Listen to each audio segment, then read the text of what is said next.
Suara Grasi FM, The Sound of Life, Tuhan tempat bernaung di tanah tandus. Shalom, selamat pagi keluarga Gracia, umat Kristiani dimanapun Anda berada pagi hari ini. Kembali jumpa di udara bersama dengan saya Winnie dalam program SOS, Sahabat Orang Sakit. Kerjasama SOS Global Ministry dengan Radio Suara Gracia FM setiap hari Sabtu mulai pukul 8 sampai 9. Ya, di mana program ini keluarga Gracia akan hadir di ruang dengar Anda untuk memberkati kita semuanya dengan kita mendengarkan kesaksian dari sahabat-sahabat kita yang sudah Tuhan sembuhkan di dalam pergumulan sakit penyakit. Dan pagi hari ini juga keluarga Gracia kami memberikan kesempatan untuk Anda bisa bergabung untuk mengirimkan setiap pokok doa yang menjadi pergumulan Anda hari-hari ini. Anda tidak sendiri karena tentunya masih ada Tuhan, masih ada mujizat. Jangan putus pengharapan karena Tuhan yang kita sembah adalah Tuhan Yesus, Tuhan yang sudah mati dan bangkit untuk setiap pribadi kita. Nah, keluarga Gracia, oleh karena kemurahan Tuhan tentunya kita bisa bersama-sama di program ini pagi ini. Silakan Anda bisa mengirimkan pokok doanya di 0817222959 yang melalui chatting saja keluarga Gracia, dan nanti di akhir program kami akan mendukung Anda bersama-sama berdoa untuk segala pergumulan yang sedang Anda hadapi. Iya, dan langsung saja keluarga Gracia, saya akan bergabung bersama dengan sahabat-sahabat kita yang sudah ada di Zoom meeting ya pagi hari ini. Dan kita langsung berkenalan saja pagi hari ini. Nanti juga ada seorang narasumber, yaitu Ibu Margareta Wahyu Sinta Dewi yang pernah mengalami kanker payudara. Dan kali ini keluarga Gracia kita akan dengarkan secara utuh bagaimana kesaksian hidupnya, bagaimana kesaksiannya di mana Tuhan menyembuhkan dengan sempurna ya, sehingga Ibu Margareta Wahyu Sinta Dewi juga disembuhkan oleh Tuhan. Dan kita akan bergabung dulu dengan Zoom meeting yang sudah terhubung bersama Pastor Liana Wati Marbun. Selamat pagi, shalom semuanya. Shalom Winnie. Ya, shalom Ibu Liana, apa kabar pagi hari ini? Tuhan baik. Ya, ini sepertinya baru pertama kali ya Bu ya? Ya, betul. Oke, salam kenal buat Ibu Liana. Ya, dan juga sudah ada yang pagi hari ini sahabat-sahabat kita yang lainnya, ada Ibu Margareta juga yang nanti akan berbagi kesaksian iman, kesaksian ilahi di mana Tuhan memberikan kesembuhan yang sempurna ya. Shalom Ibu Margareta. Shalom. Ya, ada di mana posisi ini Bu? Ya, saya di Denpasar, di Bali. Oh, di Bali, oke Bu. Iya. Kita bisa bergabung ya Bu ya, pagi hari ini akan mensupport semua keluarga Gracia yang bergabung di program SOS. Terima kasih buat Ibu Margareta juga untuk waktunya. Dan juga ada Ibu Seli Gunadi, ada Ibu Gresu juga ya, yang bergabung di Zoom meeting, dan semua sahabat-sahabat SOS Global Ministry. Baik, Ibu Liana Wati Marbun yang akan menjadi host untuk kita pagi hari ini ya Bu ya. Dan Ibu boleh bawa kita dalam doa pembuka supaya Tuhan memberkati program kita pagi hari ini.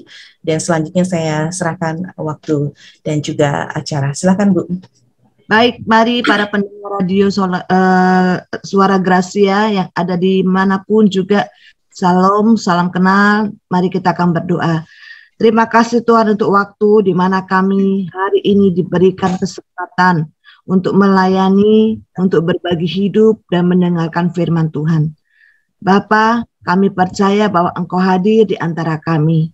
Allah yang tidak terbatas oleh waktu dan tempat, ataupun tembok dan lain sebagainya. Kuasa Allah bekerja di antara kami. 2-3 orang berkumpul dalam nama Tuhan Yesus Kristus. Allah hadir bagi kami. Berkati setiap pendengar pada saat hari ini Tuhan. Terpujilah namamu, di dalam nama Yesus kami berdoa. Haleluya. Amin.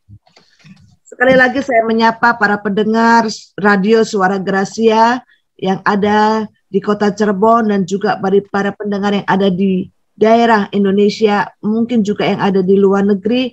Shalom, salam damai yang sejahtera bagi kita semuanya. Hari ini kita diberikan kesempatan untuk berbagi hidup dan juga memberitakan firman Tuhan. Sudah ada bersama saya yaitu Ibu Margareta Wahyu Sinta Dewi. Saya panggilnya Ibu Sinta saja. Shalom Ibu Sinta. Shalom Ibu Liana. Ya, shalom semuanya. Ibu yang luar biasa. Ibu Sinta adalah survivor kanker payudara stadium 2B. Betul ya Bu? Iya, betul. Ibu, sebelum Ibu terkena kanker ini, Bu, pastilah dalam kehidupan manusia punya yang namanya kerinduan, cita-cita hidup masa depan, punya rumah, punya mobil, punya keluarga, sehat walafiat, ya, bisa menikmati hidup. Apa impian Ibu saat itu? Ya, impian saya, cita-cita saya sih nggak terlalu muluk ya, Bu. Jadi saya tuh ada doa kepada Tuhan. Saya cuma minta Tuhan, kalau bisa saya itu hidup sehat, tidak kena penyakit yang serius gitu ya. Karena kalau kita hidup sehat, kita bisa melakukan apa saja gitu kan, untuk mencapai apa yang kita inginkan gitu. Jadi keinginan saya adalah untuk hidup sehat, tidak sampai sakit yang aneh-aneh gitu aja, Bu. Tapi pada saat Ibu ada kerinduan itu sudah mulai menjalankan hidup sehat atau bagaimana? Iya, itu sebabnya saya sangat menjaga kesehatan saya, dan terbukti sampai umur saya 43 tahun pada waktu itu, saya tidak pernah yang namanya masuk rumah sakit karena sakit gitu ya. Saya dirawat di rumah sakit itu hanya karena melahirkan ketiga putra saya.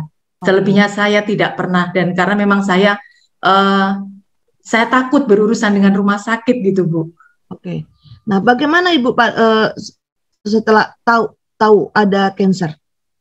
Ya, jadi itu tadi ketika bulan Mei 2019 saya terdeteksi kanker payudara. Ya. Saya pastinya begitu sangat sedih ya, hati saya hancur. Karena apa? Ketakutan saya itu terjadi gitu ya. Jadi saya merasa, Tuhan, kenapa saya takut sakit kanker, tapi malah ini terjadi, Tuhan. Saya bilang gitu. Dan ya pasti saya mengalami sangat shock begitu. Saya jujur, saya takut mati, karena kita tahu bahwa kanker itu riskan dengan kematian gitu ya. Dan saya juga berpikir bahwa ketika dokter memvonis saya ada kanker, saya berpikir biaya untuk mengobati kanker itu tidak mahal, tidak murah ya. Dan saya tahu itu sangat mahal. Dan sebelumnya, 1 tahun sebelum saya terkena kanker itu, teman di kantor saya pun ada yang meninggal terkena kanker juga, bahkan pada saat dia sedang menjalani kemoterapi. Itulah yang membuat ketakutan saya pada waktu itu. Jadi banyak hal yang saya rasakan, kenapa yang saya takutkan kok malah terjadi, Tuhan, gitu. Dan masih banyak hal lagi, bagaimana saya tahu orang saat berobat kanker itu mengalami tubuhnya tuh nggak enak sekali, gitu ya.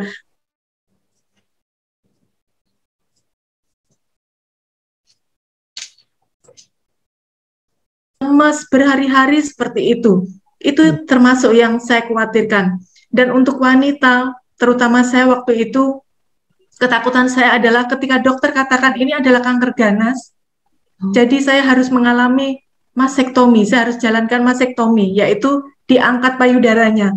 Dan buat wanita, mungkin tidak hanya saya,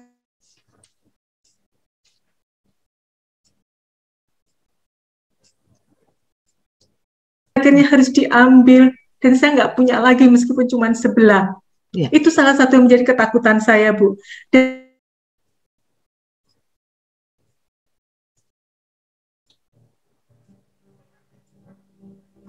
Dan itu juga menjadi ketakutan saya pada saat itu. Bagaimana nanti kalau saya botak? Bagaimana kalau saya tidak cantik lagi? Bagaimana kalau saya kelihatan seperti orang yang nggak ada harapan untuk hidup? Jadi itulah ketakutan-ketakutan yang saya alami waktu itu, Bu. Ya, Ibu Sinta, ini ada foto keluarga, bagaimana Ibu bahagia luar biasa ya bersama suami dan ketiga putra ya. Sama seperti saya, 3 anak laki-laki, luar biasa. Baik Ibu, ada ketakutan terutama banyak ya, betul, ada ketakutan-ketakutan dihadapi, belum dengar namanya saja sudah serem ya, sudah takut, apalagi efek-efek ke depannya. Terutama takut memang riskan dengan kematian. Ya.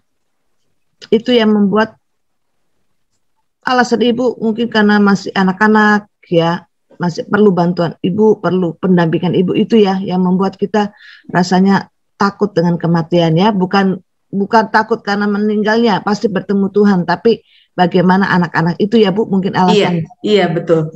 Oke. Nah Ibu, setelah Ibu mengetahui hal itu, pengobatan apa yang Ibu lakukan? Boleh diceritakan Ibu? Iya. Silakan. Jadi ketika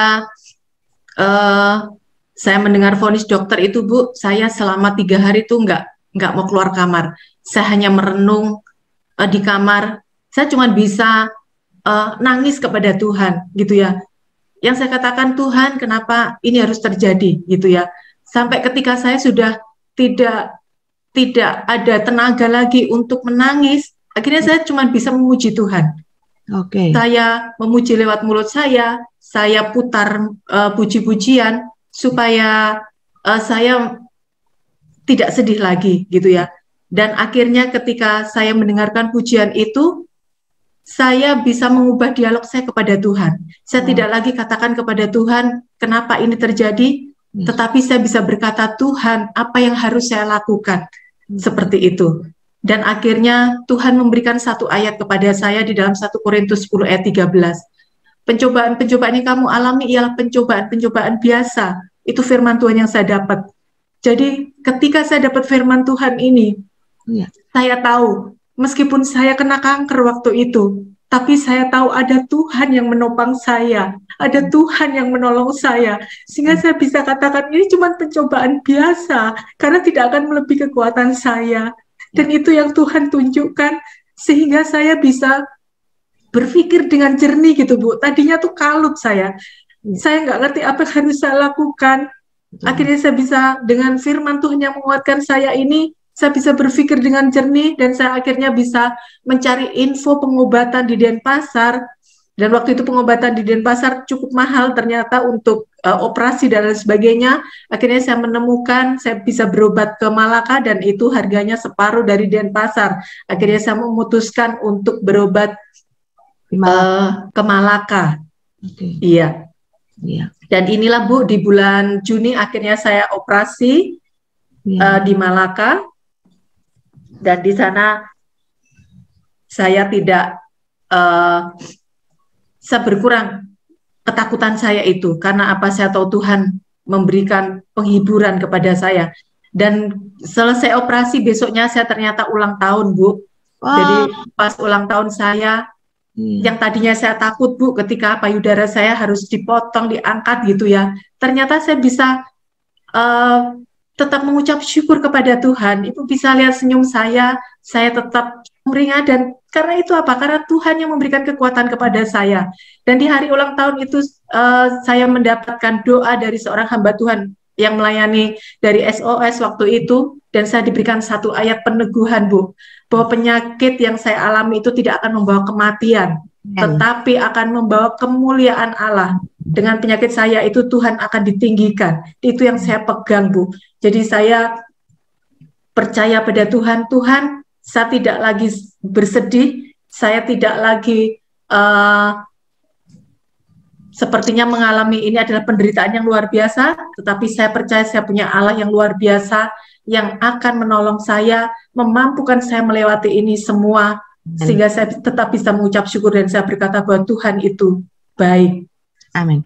Ibu Sinta, ternyata Ibu sebelum melakukan treatment yang ada 3 hari nangis, dan ternyata dalam 3 hari itu Ibu punya relationship yang baik sama Tuhan, bahkan bisa mengubah mindset kita bahwa kita bisa bersyukur, bahwa Tuhan lebih besar daripada masalah-masalah Ibu, ya.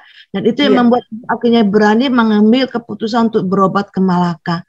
Itu satu hal yang luar biasa, memulai langkah dengan baik, ya. Nah, tentunya Ibu di dalam treatment yang ada, ketakutan Ibu kemarin ada, itu pasti ada ya, muncul ya. Bisa mungkin Ibu cerita hal-hal yang Ibu alami selama pengobatan, dan juga efek-efek yang ada kalau ada foto-foto. Baik, jadi satu tahap saya sudah melewati. Ya. Ketika saya bisa menerima diri saya mengalami masektomi dan saya merasa itu hal biasa karena keberadaan saya bukan ditentukan oleh apa yang ada di dalam tubuh saya. Dan akhirnya saya pun waktu itu melakukan kemo yang pertama. Waktu itu saya harap-harap cemas, Bu, karena saya mendengar selama ini orang kemo itu sakitnya luar biasa ya. Harap cemas sedap. Harap-harap ngeri-ngeri sedap nih. Iya, betul. Jadi saya waktu itu di kemo saya berdoa, Tuhan tolong saya. Dan saya percaya Tuhan pasti tolong saya. Amin. Ternyata yang saya alami, Bu,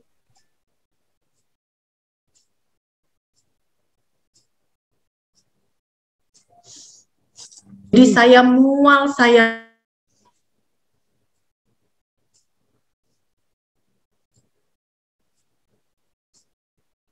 UGD supaya diinfus, supaya ditindaklanjuti. Dan waktu itu dari jam 5, saya ingat jam 5 sore saya mulai mengalami itu, Bu, mual, muntah luar biasa. Semua yang saya makan dari pagi itu keluar semua. Dan saya sudah nggak tahan lagi, saya lihat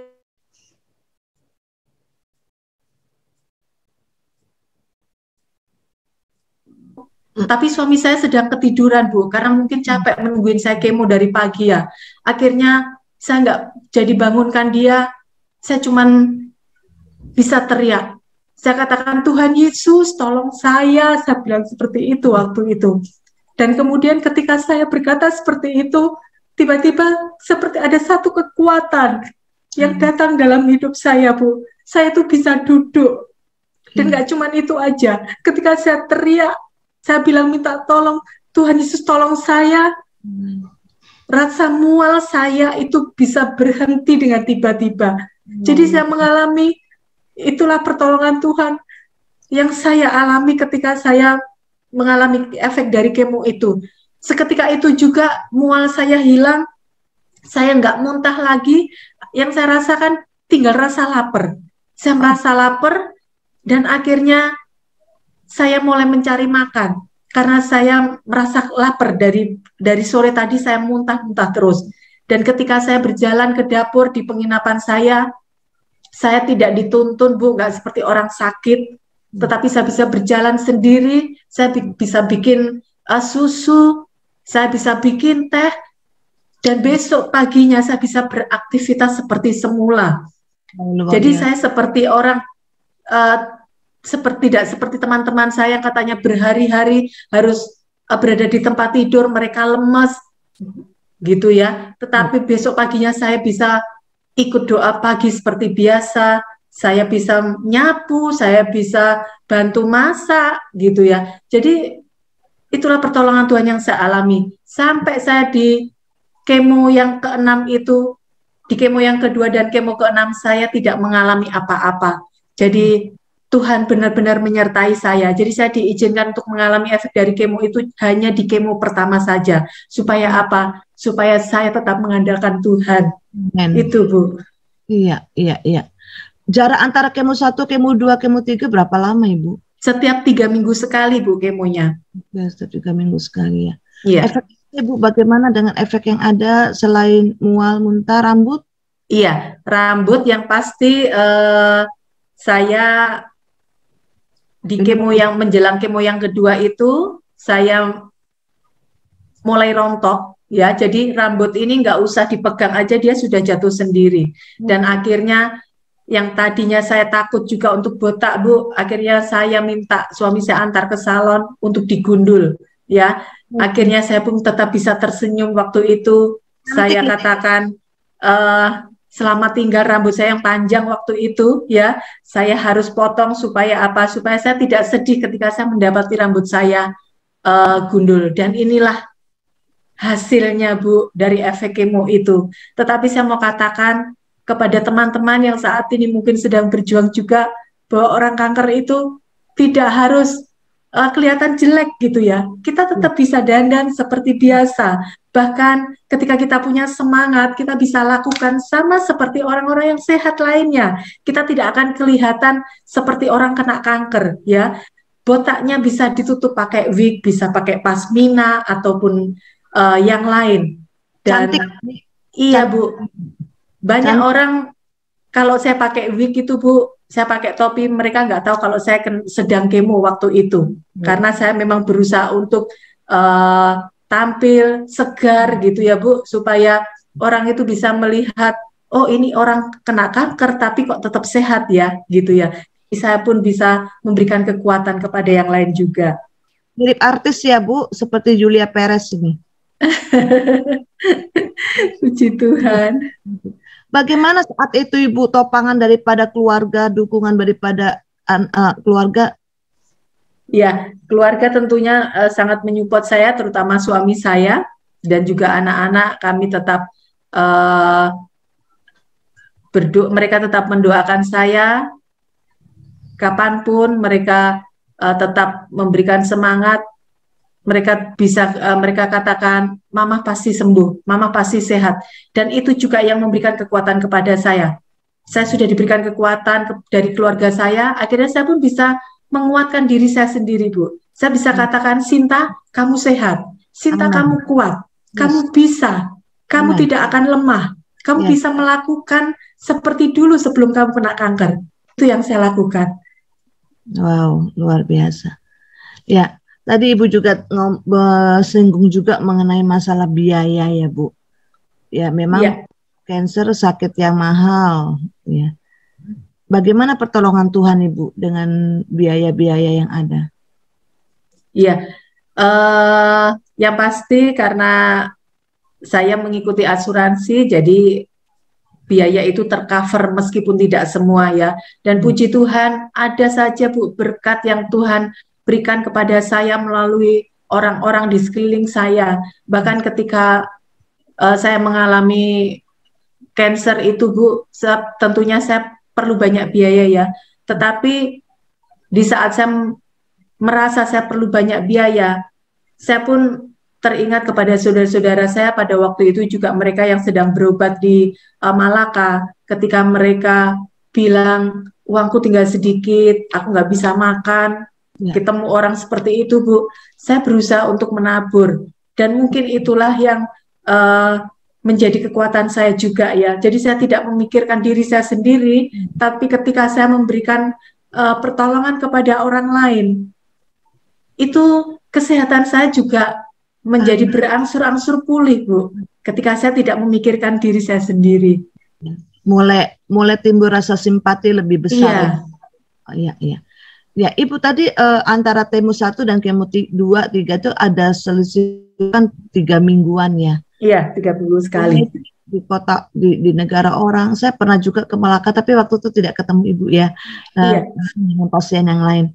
Ya, 3 minggu itu waktu yang tidak mudah untuk dilalui. Nah, bagaimana Ibu mengisi hari-hari itu? Ya, saya di sana sangat bersyukur ya, ketika di Malaka saya bertemu dengan hamba-hamba Tuhan dari SOS, dan itulah yang mereka juga support saya begitu luar biasa, sehingga memberikan kesempatan saya untuk melayani Bu. Ya, jadi saya diberikan kesempatan untuk melayani di gereja di Malaka ini, di rumah sakit. Pada waktu itu ada ibadah di rumah sakit untuk para pasien, dan saya bisa main gitar cuman sedikit Bu. Jadi saya berusaha untuk memberikan apa yang saya bisa. Ketika di gereja pun saya diminta untuk mimpin pujian, untuk menyampaikan firman Tuhan, untuk berdoa syafaat. Saya katakan, ya saya bersedia. Dan itu membuat saya tidak seperti orang sakit gitu Bu. Itu membuat saya tetap semangat, bahkan membuat saya bisa menjadi lebih sehat lagi. Jadi ini yang saya lakukan, saya mengucap syukur bisa membantu pekerjaan Tuhan di gereja di Malaka pada waktu itu. Ya, oke. Jadi Ibu juga diberikan kesempatan juga ya mendoakan teman-teman yang sakit pada saat itu? Iya betul Bu. Jadi saya juga di rumah sakit, saya punya komunitas Bu.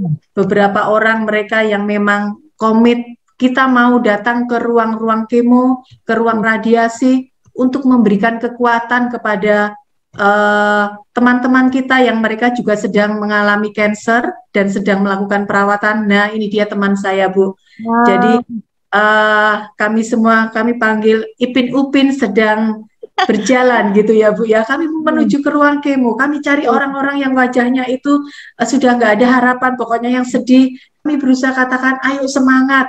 Hidup kita ini harus kita syukuri, apapun yang terjadi kita semangat. Karena kalau kita semangat, kita bisa melakukan apapun dalam hidup kita. Saya katakan seperti itu. Dan teman-teman yang lain ini juga mereka akhirnya mengikuti, Bu. Jadi kami, puji Tuhan, bisa menjadi berkat juga untuk para pasien di Malaka pada waktu itu.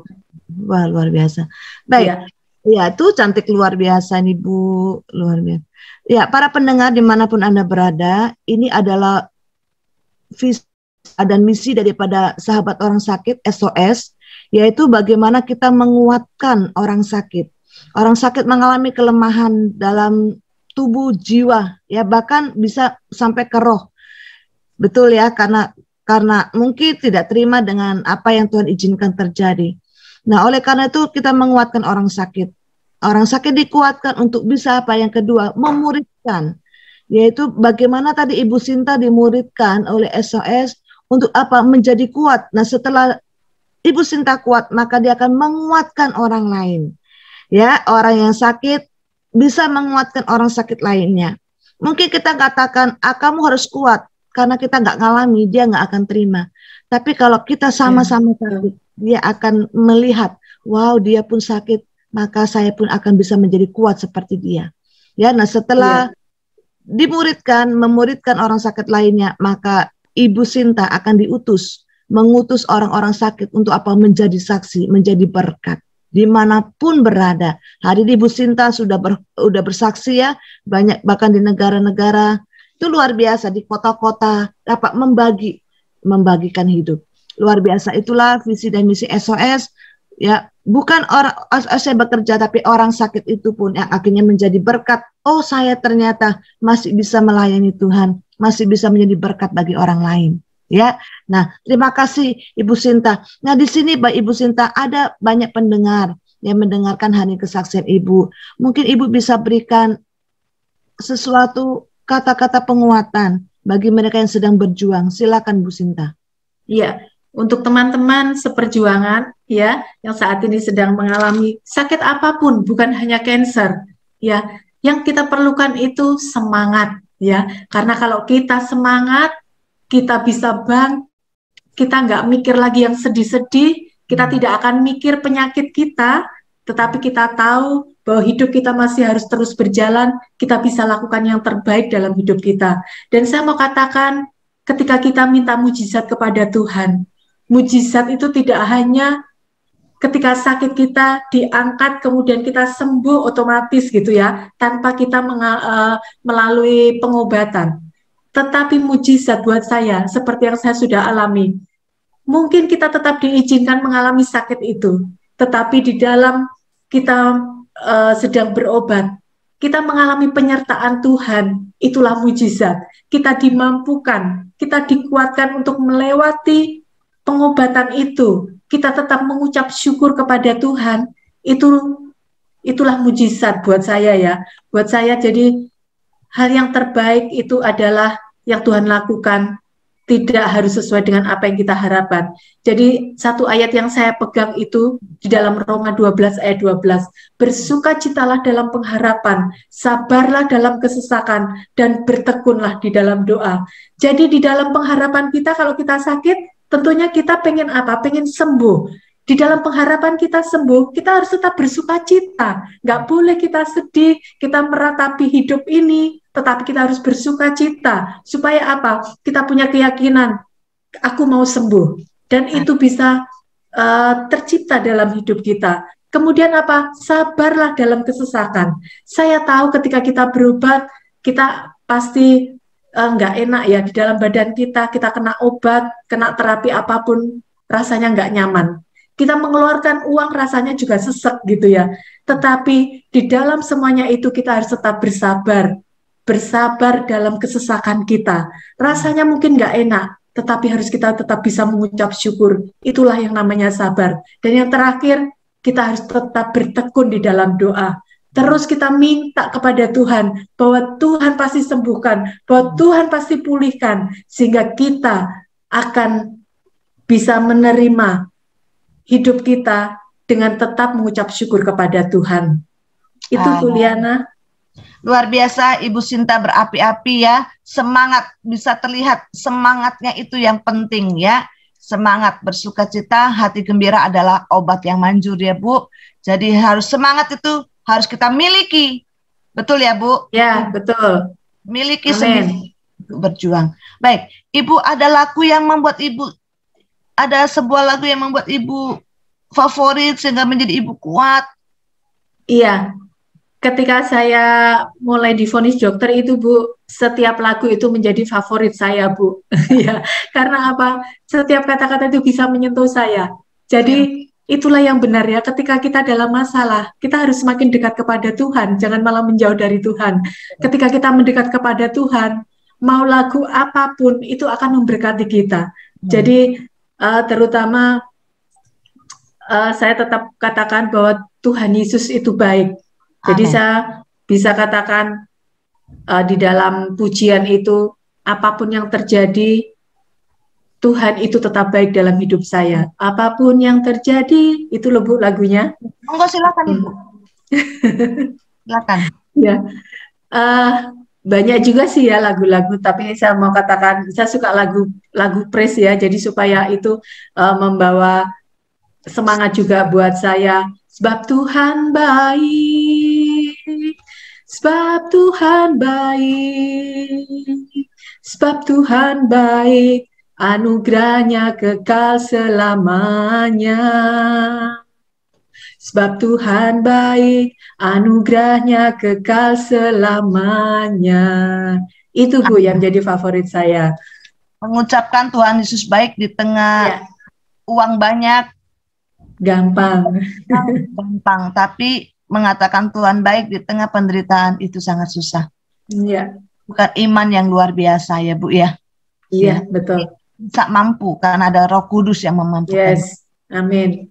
Biasa. Nah Ibu, terakhir, apa komitmen Ibu sekarang setelah Tuhan pulihkan, sembuhkan, yang Ibu nyatakan sekarang, kegiatan Ibu sehari-hari, silakan. Iya, saya berusaha untuk melakukan semuanya itu yang terbaik. Semua seolah-olah saya kerjakan itu untuk Tuhan, ya. Jadi apapun saat ini di dalam pekerjaan, di dalam pelayanan, mungkin saya mendapatkan tugas apapun, saya mau katakan ya saya bersedia. Karena apa? Saya ingin membalas cinta kasih Tuhan yang diberikan kepada saya. Dengan melakukan apapun yang diberikan tugas kepada saya mau kerjakan itu dengan yang terbaik. Karena saya memberikan itu semua hanya bagi Tuhan. Itu Bu Liana. Oke. Aduh Ibu, terima kasih. Saya pun juga terberkati ya, bisa merasakan spirit Ibu, semangat Ibu itu transfer ya bagi kita semua. Terima kasih Ibu Sinta untuk kesaksiannya. Baik, para pendengar radio Suara Gracia dimanapun Anda berada, hari ini sesuai dengan ayat yang diberikan ataupun tadi yang disampaikan oleh Ibu Sinta bahwa pencobaan-pencobaan yang kita alami itu tidak melebihi kekuatan kita.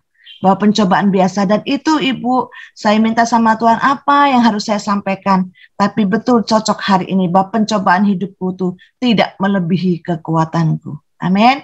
Saudara yang dikasihi Tuhan, di dalam 1 Korintus 10 ayat 13 tadi, bagaimana pencobaan itu tidak melebihi kekuatanku. Ya, ditujukan untuk apa? Supaya setiap orang percaya mengerti arti percobaan dalam perspektif Alkitab. Agar setiap orang percaya bisa mengambil keuntungan dari pencobaan yang dialaminya. Agar setiap orang percaya mengetahui dengan pasti bahwa Allah Bapa, Allah Anak, Allah Roh Kudus memberikan pertolongan dibutuhkan ketika kita ada dalam pencobaan. Oleh karena itu Bapak Ibu dikasih Tuhan, Rasul Paulus memberikan satu pimpinan, tuntunan, arahan, bimbingan, menuliskan bahwa pencobaan-pencobaan yang aku alami, pencobaan-pencobaan yang kamu alami adalah pencobaan-pencobaan biasa yang tidak melebihi kekuatan manusia. Sebab Allah setia, dan karena itu Ia tidak akan membiarkan kamu dicobai melampaui kekuatanmu. Pada waktu kamu dicobai, Ia akan memberikan kepadamu jalan keluar sehingga kamu dapat menanggungnya. Nah, saudara, apa perspektif pencobaan dalam Alkitab? Dikatakan bahwa secara umum perspektif terhadap pencobaan itu bisa dipahami sebagai yang negatif. Siapa sih orang yang mau sakit? Ibu Sinta sudah menjalani hidup sehat, ya, supaya tidak sakit. Tetapi Tuhan izinkan pencobaan itu terjadi. Nah, pencobaan biasanya kita, Bapak Ibu, pikirkan dipahami sebagai satu yang negatif dalam kehidupan banyak orang. Bahkan kita, orang-orang yang sudah dalam Tuhan pun kadang memahami pencobaan itu sebagai sesuatu yang keliru. Oleh karena itu banyak reaksi-reaksi yang muncul yang salah terhadap pencobaan itu. Misalnya bisa marah sama Tuhan, nggak mau doa lagi, nggak mau baca firman lagi, masa bodoh dengan kerohanian. Apalagi kok sakit itu lama, pencobaan-pencobaan itu berat bagi kita. Ya, kita anggap itu berat apa? Reaksinya kita bisa marah, kita bisa nyalain Tuhan dan lain sebagainya. Saya tahu apa yang Ibu Sinta alami. Saya bisa mengerti kenapa? Karena saya sudah pernah ada di pihak seperti Ibu Sinta. Ya. Nah, saudaraku, jadi kita harus mengerti, memahami bahwa pencobaan itu sendiri bukan dosa. Pencobaan itu bukan dosa. Mengapa demikian? Karena memang selama kita hidup dalam dunia ini, Bapak Ibu, pencobaan itu merupakan sesuatu yang harus kita hadapi. Sesuatu yang alami, yang kita hadapi sebagai manusia. Ya, kita lihat bahwa Tuhan Yesus pun juga pernah dicobai, ya. Jadi bukan maksudnya bagaimana Bapak Ibu, tapi inilah kehidupan. Selama kita masih ada dalam dunia ini, kita berdampingan dengan namanya pencobaan. Nah, saudara, dikatakan tadi pencobaan itu, hidupku itu tidak melebihi kekuatanku. Nah, disinilah harus kita mengerti benar bahwa pencobaan hidup kita itu tidak melebihi kekuatan kita. Ya, tidak dicobai berarti bahwa kita sudah sedemikian memalukan, Bapak Ibu, sehingga kita nggak terlalu hina untuk dihiraukan. Jadi kalau kita dicoba, ada pencobaan yang adil dalam hidup kita, itu bukan karena Tuhan nggak sayang, tapi Tuhan itu sebenarnya Bapak Ibu memperhatikan kita nih. Ya, Tuhan tuh sayang. Ya, kalau kita nggak dicoba berarti kan kita dilupakan. Ya, jadi saudaraku dikasih Tuhan, beratnya pencobaan itu yang mungkin kita rasakan, Tuhan nggak usah terjadi, ya. Tapi sebenarnya kalau kita mau pakai mindset kita secara rohani yang berbeda tadi seperti Ibu Sinta, maka Bapak Ibu, Allah itu nggak tinggal diam loh dengan pencobaan kita. Allah itu nggak biarin kita sendiri, ya. Tapi dalam percobaan itu ternyata Tuhan turut bekerja. Nah, pertanyaan yang patut diajukan ialah mengapa pencobaan hidup kita tuh nggak melebihi kekuatan kita? Nah, melalui 1 Korintus 13 ini, Bapak Ibu, ada beberapa hal yang perlu kita mengerti kenapa pencobaan itu melebihi kekuatan kita. Yang pertama, karena pencobaan itu adalah pencobaan yang biasa. Katakan, pencobaan yang biasa. Tuhan itu menyelidiki hati kita, Bapak Ibu. Pencobaan itu katakan sesuai dengan sifat sesungguhnya dari seseorang dicobai. Menyingkapkan kemungkinan-kemungkinan dari sifatnya. Nah, jadi setiap orang sebenarnya menentukan tingkat pencobaannya sendiri. Karena pencobaan itu akan datang kepadanya sesuai dengan tingkat sifat batin yang mengendalikan kehidupan kita. Dikatakan pencobaan itu adalah pencobaan yang biasa. Saya mau katakan Bapak Ibu, para pendengar radio Suara Gracia, pencobaan kita itu pencobaan biasa. Ya, dulu ada sakit kanker kah? Ada. Mungkin kita jarang dengar orang sakit kanker, mungkin hanya 1, 2, 3 orang. Tetapi kita lihat sekarang, zaman sekarang banyak sekali orang yang lebih banyak kita mendengar teman-teman kita sakit kanker. Ya, bahkan anak kecil yang baru lahir pun, yang masih baby, kanker mata, kanker lidah, ya, mengalami kanker. Yang dulunya kita jarang, tapi ada. Ya, tapi dengan adanya sesuai perkembangan zaman, Bapak Ibu, kita lebih banyak lagi orang yang menjadi kanker, kita mendengar. Tapi Bapak Ibu, apakah sampai sini? Oh enggak, ke depan akan kita juga dengar orang yang mengalami kanker. Jadi sakit kita itu bukan sakit yang biasa, bukan sakit yang luar biasa. Ya, kita nggak bisa ngomong ya, sakit sendiri, makan sendiri, tidur sendiri. Kayaknya apa? Kayaknya kehidupan kita tuh, pencobaan kita tuh kok lebih parah. Ya, kayaknya pencobaanku parah, sedemikian parah. Akhirnya Pak menyebabkan kita menjadi down. Jadi hari ini kita tahu bahwa pencobaan kita adalah pencobaan yang biasa. Dulu ada, sekarang ada, ke depan pun pasti ada. Maka tuh pada saat hari ini kita menang, mampu melampaui percobaan, disitulah kita bisa menjadi berkat bagi orang yang akan datang, yang akan sama mengalami pencobaan yang sama dengan kita. Yang kedua, pencobaan itu karena apa? Karena Allah tidak membiarkan kita dicobai melebihi kemampuan kita. Allah tidak membiarkan hidup kita itu didikte oleh pencobaan, dikuasai oleh pencobaan. Nah, karena sebenarnya Bapak Ibu, tujuan dari pencobaan itu ada apa? Untuk mengubah sifat manusia yang tidak benar di hadapan Allah. Bukan artinya dosa ya Ibu. Mungkin kita, saya dan Ibu Sinta, harus mengalami yang namanya pencobaan supaya kita lebih percaya lagi akan kuasa Tuhan. Lebih tahu lagi Tuhan itu hidup. Ya, mengenal Tuhan lebih dekat lagi. Yang dulunya mungkin kita kurang empati kepada orang, kurang simpati kepada orang, tapi dengan adanya kita mengalami hal itu, kita bisa lebih simpati, bahkan empati kepada orang lain. Nah, Tuhan tuh mau Bapak Ibu melalui percobaan mengubah sifat-sifat manusia yang tidak benar. Tuhan tuh mau mengubah supaya hidup kita sesuai dengan Tuhan. Ya, saya nggak tahu apa yang Tuhan mau ubah dalam kehidupan kita masing-masing. Tuhan yang tahu. Ya, nah penyingkapan ini Bapak Ibu melalui apa? Melalui kuasa Roh Kudus. Roh Kudus itu bekerja dalam diri kita. Yang tadinya kita cuek kepada orang lain, tapi dengan ada kita mengalami percobaan, kita bisa lebih mengerti. Bisa sama-sama meneteskan air mata. Bisa berdoa. Ya, kalau dulu kita nggak pernah berdoa bagi orang sakit, tapi setelah kita ngalamin pencobaan itu, kita bisa berdoa. Bahkan kita bisa nangis, tersungkur di bawah kaki Tuhan. Tuhan, tolong sembuhkan dia, Tuhan. Di menara doa kami ada satu anak kecil ya yang dari bayi mengalami sakit kanker mata satu sudah nggak bisa melihat dan sekarang mata satu diusahakan supaya bisa lebih baik lagi.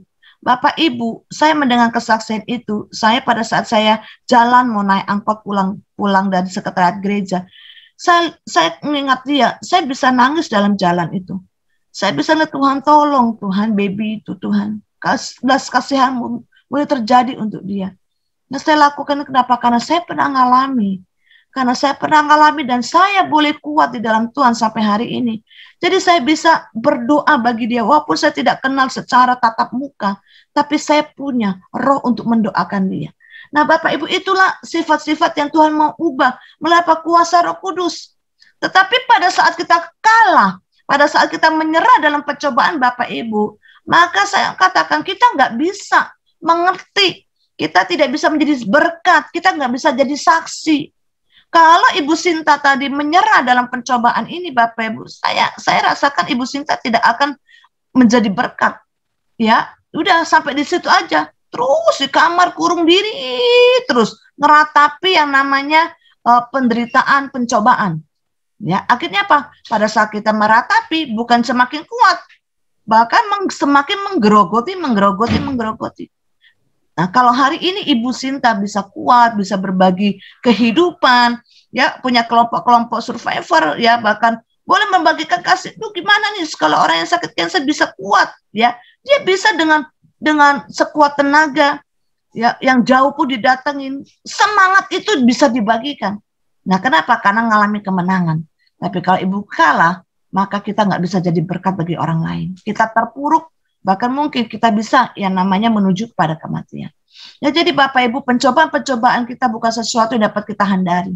Tetapi malah sebenarnya itu perlu bagi kehidupan seseorang ya, supaya ada sesuatu yang Tuhan mau ubah.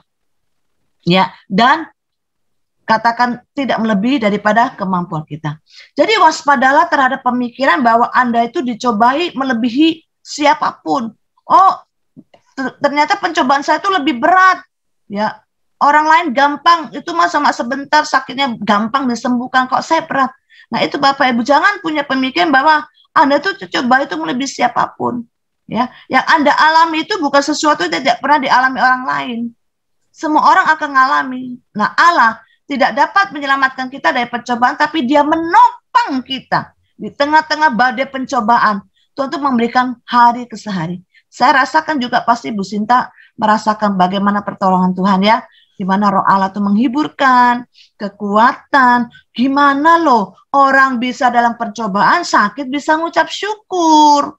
Bagaimana orang yang sakit bisa mendoakan orang sakit? Lah aku aja belum sembuh kok, aku aja belum waras kok, gimana aku? Kadang kala kita nggak pede, ya kan? Gimana sih orang masih sakit yang bukan? Tetapi Bapak pada saat kita lakukan, Roh Kudus itu berikan kekuatan. Bahkan orang yang sakit yang kita doakan, Bapak Ibu dia lebih wow. Wow, aku didoakan oleh orang sesama orang sakit loh. Kok dia belum sembuh aja bisa doakan? Dia bisa merasakan semangat. Semangat itu yang dia bisa tangkap Bapak Ibu. Akhirnya apa? Membuat bisa dia semangat lagi. Wah, sama-sama semangat yuk. 1 semangat, 2 semangat, 3 semangat. Wah, itu menjadi satu sinergi yang kuat. Ya, membawa satu dampak yang kuat bagi orang-orang sakit yang lainnya. Yang ketiga, karena Allah memberikan solusi bagi kita. Nah, itulah Bapak Ibu hebatnya. Tuhan itu kalau kasih percobaan, itu satu paket dengan jalan keluar. Ya, satu paket dengan jalan keluar. Percobaan itu tidak melebihi kekuatan kita karena memang Allah turut campur tangan, turut bekerja menolong kita pada saat kita dicobai. Allah punya anugerah kasih yang luar biasa, memberikan jalan keluar bagi kita dalam percobaan itu. Jadi ketika ada pencobaan dalam hidup kita, Bapak Ibu, Allah tidak akan pernah membiarkan kita. Dia pasti memberikan solusi bagi kita, sehingga kita bisa menemukan jalan kemenangan atas pencobaan itu. Allah akan tetap memegang kendali dalam setiap pencobaan yang kita alami. Oleh karena itu, saya mau katakan seperti tadi Ibu Sinta katakan, jangan pernah putus asa. Jangan pernah kecewa. Jangan pernah marah, jangan pernah mengeluh, jangan pernah meninggalkan Tuhan pada saat kita dicobai. Puji Tuhan, tadi saya mendengar kesaksian Ibu Sinta pada saat didiagnosa kanker 3 hari, cukup 3 hari. Tetapi ke hari ketiga dia boleh bangkit rohnya. Nah, ini yang perlu Bapak Ibu. Roh kita dulu tuh dibangkitkan. Bagaimana kita bisa berdamai dengan Tuhan, berdamai dengan diri kita sendiri, melihat bahwa pencobaan yang kita alami itu ternyata tidak ada apa-apanya dibandingkan dengan kebesaran Tuhan, kehebatan Tuhan. Tuhan yang sudah mati bagi kita, yang kekekalan saja Tuhan beri. Apalagi yang namanya kefanaan, pasti Tuhan akan turut campur tangan. Nah, itu akhirnya apa? Membuat mindset kita berubah. Kita, Ibu Sinta bisa santai, Ibu Sinta bisa merasakan bahwa, itu nggak ada apa-apanya. Ya, bahwa itu dibawa kuasa Tuhan. Ya, kita bisa mengepakkan sayap rohani kita ke lebih tinggi lagi melihat apa kebesaran Tuhan. Nah, Bapak Ibu, kalau uang ataupun kalau kertas ini saya tutup di dalam mata saya, maka saya melihat hanya mata. Ya, tidak melihat ke yang lain-lain. Tapi kalau saya buka mata saya bisa melihat kehebatan Tuhan lebih daripada segala apapun. Jadi, saya mau tegaskan, Bapak Ibu yang sedang hari ini mengalami pencobaan, tetap percaya bahwa pencobaan yang Bapak Ibu alami tidak melebihi kekuatanmu. Dan katakan bahwa Tuhan akan memberikan pertolongan. Satu paket Tuhan akan berikan jalan kemenangan. Sehingga kita bisa menjadi berkat, nama Tuhan dipermuliakan. Nah Bapak Ibu, pada saat mujizat itu terjadi, maka Bapak dipermuliakan. Orang-orang yang itu bisa menjadi percaya. Orang-orang itu bisa membuat lebih tahu mengenal Tuhan, Tuhan itu hidup. Dan orang-orang itu juga tahu bahwa siapa yang menolong kita, siapa Yesus yang Allah utus bagi kita. Dan sukacita kita melimpah, sukacita kita penuh. Kita beritakan, dan orang yang didoakan itu juga sama-sama melihat ataupun merasakan sukacita itu melimpah. Oleh karena itu, seperti tadi pesan Ibu Sinta bagi kita semua, tetap terus bersukacita. Hati yang gembira adalah obat yang manjur. Hati yang gembira itu didapatkan pada saat kita punya koneksi yang kuat bersama dengan Tuhan. Roh Allah yang menghiburkan, roh Allah yang menguatkan. Sehingga kita menjalani hari-hari dalam kehidupan kita, kita kuat. Masalah ada, kita kuat. Tapi kemenangan itu ada menjadi bagian hidup kita. Puji Tuhan, itu saja firman Tuhan yang hari ini bisa menyertai kesaksian, menguatkan kesaksian kita hari ini. Puji Tuhan, terima kasih untuk Ibu Sinta, yang saya kembalikan kepada Ibu Widi, silakan. Ya, terima kasih Pastor Liana, luar biasa untuk menguatkan iman kita semuanya pagi hari ini. Ya, Ibu Sinta Dewi juga terima kasih buat kesaksiannya Bu, yang boleh memberkati kita semua. Dan satu kerinduan kita bersama-sama dalam pelayanan pagi hari ini, kita mau mendorong bersama-sama juga untuk keluarga Gracia yang sedang mengalami sakit penyakit, bahwa Tuhan turut bekerja di dalamnya. Ada sebuah hal yang Tuhan ingin ajarkan. Jangan bertanya kenapa begitu ya, Ibu Sinta Dewi tadi katakannya, tapi mari kita katakan pada Tuhan, Tuhan apa yang Kau inginkan dalam hidupku saat ini, dalam segala hal yang harus aku lewati. Ya, tentunya keluarga Gracia, kita juga mau berdoa bersama-sama untuk setiap pergumulan yang sedang Anda hadapi hari ini, dan nanti Ibu Lianawati juga kembali akan bawa kita dalam doa ya Bu. Memang ada beberapa yang belum bergabung pagi hari ini, tapi saya percaya bahwa keluarga Gracia senantiasa mendengarkan program SOS. Silakan Ibu Liana untuk kita berdoa menutup kebersamaan kita pada pagi hari ini. Tuhan Yesus, terima kasih ya untuk acara kami pada saat pagi hari ini. Tuhan memberkati Ibu Sinta, Tuhan akan pakai terus hamba-Mu ini bersama dengan keluarga, menjadi berkat bagi orang-orang yang Tuhan percayakan untuk mereka layani. Terima kasih Tuhan, luar biasa, Tuhan yang hidup, Tuhan yang selalu bekerja untuk setiap anak-anaknya yang percaya kepada Tuhan. Hari ini hamba juga berdoa bagi setiap pendengar radio Suara Gracia dimanapun mereka berada. Tuhan, belas kasih-Mu boleh dicurahkan ke mereka. Mereka mengalami sakit Tuhan, kami perkatakan dalam nama Yesus, jadilah Engkau sembuh, jadilah Engkau pulih, ada sukacita kekuatan yang Tuhan anugerahkan atas hidupmu. Jangan takut, tetap percaya, andalkan Tuhan. Jangan pernah tawar hati. Lihat koreksi hidup kita, apa yang kurang kita mengaku di hadapan Tuhan. Pada saat kita mengaku Allah setia, Dia akan memberikan jalan keluar atas kehidupanmu. Tuhan tolong mereka. Tolong dalam nama Yesus, nama setiap nama mereka, kami bawa dalam tangan Tuhan. Tolong Tuhan sembuhkan, Tuhan pulihkan di dalam nama Tuhan Yesus Kristus. Kasih Allah menjangkau mereka semuanya. Terima kasih juga Tuhan untuk Radio Suara Gracia Cirebon. Tuhan memberkati Ibu Weni dan juga semua orang operasional yang ada di sana. Tuhan memberkati, jadikan radio ini menjadi berkat yang luar biasa. Nama Tuhan dipermuliakan, suara penginjilan boleh dilakukan. Terima kasih Tuhan. Sebentar kami akan berpisah. Mari kita semua angkat hati kita di hadapan Tuhan. Kita akan menerima berkat yang daripada Tuhan. Kiranya kasih setia, pertolongan daripada Allah Bapa di sorga, melalui anaknya Tuhan kita Yesus Kristus, dan persekutuan yang manis dengan Roh Kudus, yang akan memberikan kita kekuatan untuk menghadapi semua percobaan dengan pertolongannya. Saat ini turun atas kita mulai pagi ini sampai selama-lamanya. Dalam nama Yesus. Haleluya. Amin.